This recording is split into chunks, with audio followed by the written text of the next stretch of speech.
Justice for Antigua! Justice for Antigua! Justice for Antigua! Justice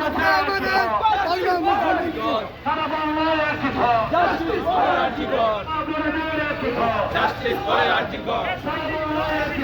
পারলে এক মাস অতিক্রান্ত হবে, কিন্তু এখনও তিলোত্তমার আসামিদের যথোপযুক্ত শাস্তির কোনো বিধান হয়নি। বহু আসামি এখনও বাইরে ঘুরে বেড়াচ্ছে। পুলিশ তদন্ত লোপের চেষ্টা করছে, সিবিআই এক মাস ধরে নীরব দর্শকের ভূমিকায় পালন করছে। আজকে রাত পেরোলে এক মাস, তাই আমরা প্রতিবাদে সোচ্চার হয়েছি।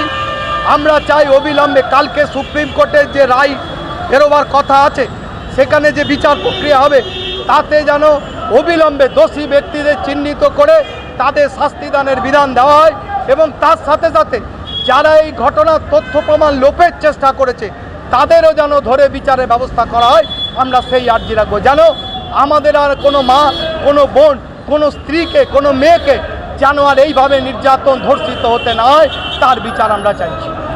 শান্তিকা পাঁচমাথা মোড় থেকে ফিরিঙ্গি মোড় পর্যন্ত এই পদযাত্রা করেছি। জেলা কংগ্রেস সভাপতি দেবেশ চক্রবর্তী।